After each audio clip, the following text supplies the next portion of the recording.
네, 타이틀 보셨습니다. 2020년도 증시 FTI로 달린다. 네, 아일랜드는 빠졌는데, 자, 무슨 의미일까요? 네, 대신증권 리서치센터 이경민 자산 리서치 팀장 나와 있습니다. 어서 오십시오. 네, 안녕하십니까. 네. 자, FTI, 무슨 뜻일까요? 여기도 IT가 등장하는데, 네. 공포 영화의 제목도 있어요. IT가, 호러물 중에. 공포스러운 IT? 풀어보죠. 네. 일단은 FTI라고 하면은 F는 펀더멘탈입니다. 전반적인 경기 흐름들이 좋아질 것으로 기대를 하고 있고요. T는 트레이드 딜, 무역 합의라고 말씀드릴 수 있겠죠.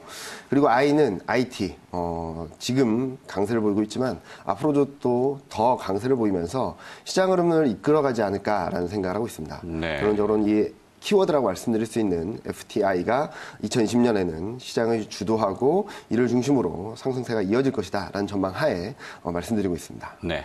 순서를 바꿔서 피트 이렇게 해도 될 뻔했네요. 약간 타이트하게. 그렇긴 한데 네, 뭐. IT를 마지막으로 놓은 이유는 F랑 T는 글로벌 매크로 환경에 좀 변화를 줄 수 있는 변수고 네. IT도 글로벌 매크로 환경에 영향을 받지만 한국 증시 매력을 좀 더 높여줄 수 있는 변수다라는 측면에서 이 순서를 이렇게 구성을 해봤습니다. 네. 이경민 연구원이 하신 거예요? 네. 아, 창의적입니다. 좋아요. 항상 이 비유적인 은유를 통해 가지고 뭐 쉽게 전달을 해주시는 게 또 역할이시니까. 자, F부터 일단 슬슬 풀어볼까요? 펀더멘탈 어떤 의미입니까? 일단은 경기 회복이 가셔야 될 수 있다고 말씀드리고는 있지만 장기 저성장 저물가가 바뀌긴 좀 어렵다라고 생각을 합니다. 다만 2020년에는 기대할 수 있는 부분이 그동안 하강 사이클이었던 펀더멘탈 사이클, 마이너스였던 펀더멘탈 모멘텀들이 턴어라운드하고 개선될 수 있다는 점인데요. 실제로 OECD 경기선행지수는 최근 들어서 반등을 하고 있고요. 글로벌 교역 지표도 개선세를 보이고 있습니다. 아직까지는 모멘텀 지표, 그러니까 전년 대비 증가율 지표들은 마이너스이긴 하지만 바닥에서 확실히 돌아서는 모습들을 보여주고 있어서 향후 올해 상반기 중에 모멘텀 지표도 플러스가 나오고 하반기에도 플러스 확대를 해나간다면 아마도 2020년에는 글로벌 증시 흐름들의 좀 더 탄탄한 구조를 만들어주지 않을까라는 생각을 하고 있습니다. 네. 펀더멘탈 제일 중요하죠. 그죠? 네. 자, 돈을 그렇게 갖다 풀었으니까 뭔가 지표들이 바뀔 때도 됐는데 자, 이런 글로벌 펀더멘탈 사이클 회복으로 위험 자산 선호 현상들이 살아날 것인가? 2020년도에 이미 달러인 같은 경우는 지금 슬쩍 110엔대 위로 올라왔습니다. 일단은 펀더멘탈 사이클이 회복된다는 점들은 2020년 경기 회복에 대한 기대감들을 좀 살 수 있는 구간으로 들어간다는 얘기고요. 네. 그리고 2020년에는 우리나라도 마찬가지지만 미국은 좀 슬로해지고 중국도 좀 슬로해지는데 반해서 다른 나라들은 좀 더 올라올 수 있는 룸을 만들어줄 수 있다는 측면에서 지금 본다면 모멘텀을 바탕으로 한 2020년 위험자산, 주식시장의 강세를 기대해 볼 수 있는 매크로 환경이 만들어지고 있다라는 판단을 하고 있습니다. 끝까지? 네. 네. 미리 얘기를 해주세요. 제가 다음 질문을 가죠.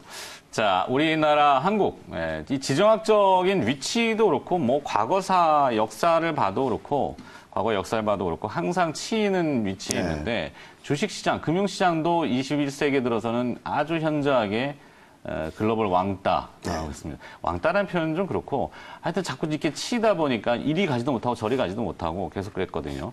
자, 이번에는 좀 달라질 수 있는 2020년도인지.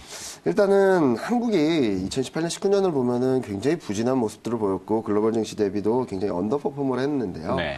2020년에는 좀 올라올 여지, 다른 나라들보다도 괜찮을 가능성을 높게 보고 있습니다. 제 2020년 전망 제목이 코스피 미운오리에서 백조로라는 말씀을 드리고 있는데 그 이유는 미중 무역 분쟁이 최대 피해 국가이기도 하고 그리고 그동안 그러니까 IT 업황이 계속적으로 다운됨으로 인해서 좀 부진한 모습을 보였다면 이 기저효과로 인한 반대급부가 2020년에는 한국을 주목하게 만들 수 있다는 말씀드립니다. 이런 전반적인 매크로 환경, 펀더멘털 환경 속에서 한국 경기선행지수 통계청에서 발표하는 건 2개월 연속 상승을 하고 있고요. OECD 경기선행지수도 29개월 만에 상승 반전했습니다. 그리고 수출 지표도 바닥권을 통과하는 모습들을 보여주고 있고 이익 모멘텀이 지금 그림 보시는 것처럼 글로벌 중에서 최상위권에 위치해 있습니다. 뭐 기저효과에 의한 영향이다라고도 말씀드릴 수 있겠지만 화면이 너무 작아서 잘 안 보이는데 어느 쪽에 위치된 거예요? 2등입니다. 터키 다음에 한국입니다. 저기 별표 표시되어 있는 게 한국인데요. 아, 별표 대신 있는 쪽 빨간색. 네. 예. 근데 보시면은 주변국들을 보면 터키, 인도, 남아공, 브라질. 환율 환경이나 아니면은 금융시장의 안정성 측면에서 한국이 돋보일 수밖에 없는 2020년이 되지 않을까라는 생각을 하고요. 이처럼 이익 모멘텀을 얼만큼 반영해야 되느냐, 최근 실적 전망치가 올라오고 있습니다. 이런 부분들을 봤을 때 2018년, 19년과는 다른 실적 환경, 매크로 이익 전망 환경도 만들어주고 있다는 측면에서 모멘텀을 적극적으로 살 수 있는 구간으로 들어가고 있다라는 말씀을 드리고요. 네. 2020년 기저효과가 가장 큰 한국을 주목해야 된다라는 판단을 하고 있습니다. 뭔가 짜릿한데요. 예. 네. 반도체가 심상치 않아요, 진짜. 네, 맞습니다. 자, 그리고 또 이제 두 번째 이슈. F 갔으니까 T 네. 가봐야 되죠. 미중 무역 합의는 어제 1단계 합의문 서명이 있었습니다. 뭐 여기에 대해서는 여러 갑론을박이 있습니다. 중국이 지킬 수 있을 것인가, 합리적인가, 네. 타당한가, 아니면은 2차 무역 합의는 가능한가. 뭐 여러 가지 말들이 있다 보니까 그동안 기대감을 일정 부분 선반영한 증시는 미중 무역 합의에 환호하기보다는 조금은 경계하거나 아니면은 확인하고 싶어하는 심리가 좀 있다라고 생각을 합니다. 뭐 미중 무역 합의 기대가 일정 부분 선반영되었고 그에 따른 갑론을박이 있다라고 그리고 다양한 해석이 있다는 측면에서 단기적인 효과는 좀 반감되는 감이 있지만 향후 변화할 수 있는 부분들은 좀 더 명확해지고 가시화되고 있다는 점에 좀 더 주목을 하자라는 말씀을 계속적으로 드리고 있습니다. 네. 자, 속보 있는데 아직 지금 타자 작업. 제가 먼저 멘트 말씀드릴게요. 속보입니다. 정부가 개별 북한 관광을 전면적으로 허용한다. 예, 검토하고 있다. 비자만 있으면은 방북 승인을 하겠다. 이렇게 밝혔습니다. 어제 마크 해리스 그 주한 미 대사가 조금 어깃장을 놨는데 왜 그런지 모르겠어요. 그분은 약간 일본 분이랑 좀 닮긴 했어요. 그죠? 그리고 해군 제독 출신이라서 네. 조금 강경한 성향이 좀 있는 것 같다는 생각을 하는데 이번에는 작년까지만 하더라도 미국과 북한 간의 관계를 통해서 네. 우리나라는 중재자 역할을 한다는 스탠스였는데 네. 2020년 들어서는 북미 관계보다도 우리나라가 북한과의 관계를 좀 더 개선시켜 나가는 그런 흐름으로 가겠다라는 의지를 정부의 의지를 좀 더 강하게 피력하고 있다라고 볼 수 있겠죠. 네, 속보가 뜨는 바람에 이경민 연구원과 지금 라이브로 또 말씀을 드렸어요. 참고해 보시기 바라겠습니다. 자, 트레이드 딜, 미중 무역 협상, 결국엔 이 이면에 쭉 들어가 보면은 대부분 이슈도 다 엉켜 있기 때문에. 네. 자, 2단계 합의에 대한 우려의 목소리 많다고 하셨죠. 네. 지금 어떻게 전망을 해봐야 될까요? 트럼프의 발언을 보면은 2단계 시점에 대해서는 왔다 갔다 많이 하고 있는데 이번의 최신 발언을 보면은 일단 트럼프가 원하는 것은 2단계 합의는 빅딜이라고 생각합니다. 3차 합의는 생각하지 않고 있다. 2단계에서 모든 걸 끝내겠다라는 의지를 피력하고 있는 상황인데요.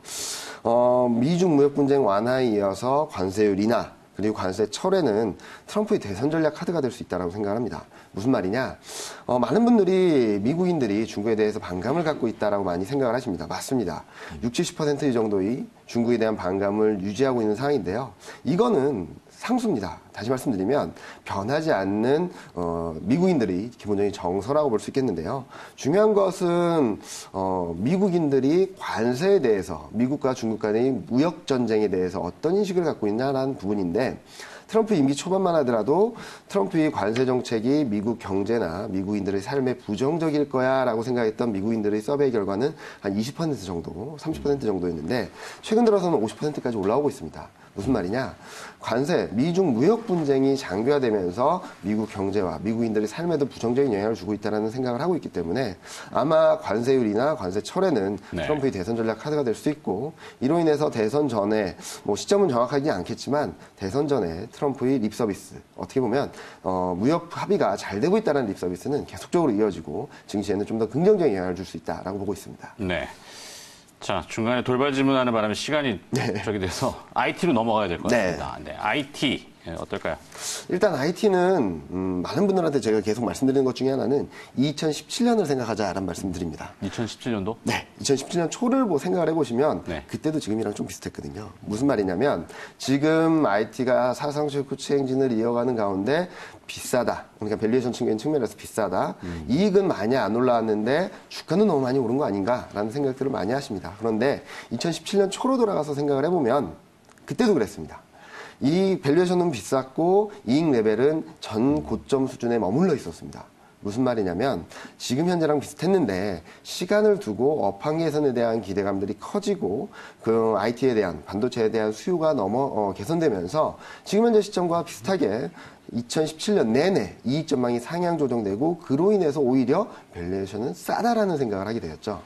올해도 좀 비슷하지 않을까라는 생각을 합니다. 그 중심 축에는 저는 5G 모멘텀을 좀 생각을 하고 있는데요. 5G 설비 투자 많이 이루어질 수 있고요. 네. 그리고 5G 스마트폰 판매도 계속적으로 상향 조정될 가능성이 높습니다. 5G 스마트폰 판매 대수 전망이 2020년 전망이 2019년 2월만 하더라도 2,600만 대였습니다. 그런데 최근에는 2019년 11월에는 1.9억대, 최근에는 2억대까지 상향 조정되고 있거든요. 네. 조만간 2억대를 넘어서 상향 조정될 가능성이 있고 반도체 탑재량 자체가 5G 스마트폰에 레벨업이 된다는 측면에 있어서 최근 들어서는 글로벌 반도체 협회에서 발표하는 반도체 매출액 전망까지도 상향 조정되고 있다는 점을 감안해 봤을 때 지금 현재 흐름은 2017년 초반에 봤던 반도체, IT와 좀 비슷하지 않나. 향후 사이클 자체가 빅사이클일지 아니면은 소사이클일지에 대해서는 좀 더 확인해야 되겠지만 지금 현재 시점에서는 눈높이를 좀 더 높게 가져가도 되는 IT 그리고 반도체 투자 환경이 만들어지고 있다라는 점에 좀 주목하고 포커스를 맞추고 투자를 하신다면 아마 좀 더 수익을 거둘 수 있고 룸을 만들어줄 수 있는 여지가 있다라는 판단을 하고 있습니다. 네. 지금 언뜻 쭉 들었는데 IT, 이 반도체 물론 있지만 메모리, 비메모리 다 들어가고 그러니까 스마트폰이라는 디바이스에 지금 사실 국한해도 요 정도인데. 네. 이게 모빌리티, 네, 맞습니다. 자동차로 넘어가면 반도체가 거기 몇 개나 쓰일까? 그렇죠. 지금 상용화가 언제 될지가 관건이긴 한데 일단은 자율주행차라든지 이런 전반적인 4차 산업혁명이라는 것들이 하나둘씩 가시화되고 구체화되고 있습니다. 그렇죠. 이런 과정에서 반도체에 대한 수요는 계속적으로 높아질 수 있고요. 또 하나는 2017년보다 금리는 더 낮아져 있고 돈은 더 풀려 있습니다. 이런 부분들을 감안해 봤을 때 지금 환경을 본다면 반도체 업황이 조금만 개선되고 조금만 좋아진다라는 기대를 하게 된다면 향후 미래에 대한 기대치까지도 선반영을 하면서 상승세를 지속해 나가지 않을까라는 생각을 합니다. 물론 단기 과열 그리고 밸류에이션 부담 이런 것들이 단기 조정은 이뤄낼 수도 있고 되돌림 과정은 나타날 수도 있겠지만 지금 현재 시점에서는 단기 조정이 있다면 적극적으로 비중을 늘리자라는 말씀을 계속적으로 드리고 있습니다. 네. 자, 돈도 있고 살 것도 있고 사고 싶은 것도 있고 사고 싶은 것은 IT다. 네, 맞습니다. 그러면은 사야 된다. 네, 네, 맞습니다. 이렇게 결론하겠습니다. 심플하죠, FTI라는 주제로 올해는 IT, 기승전 IT다 이렇게 강조해 주셨습니다. 대신증권 리서치센터 자산리서치부 이경민 팀장이었습니다. 고맙습니다. 네, 감사합니다.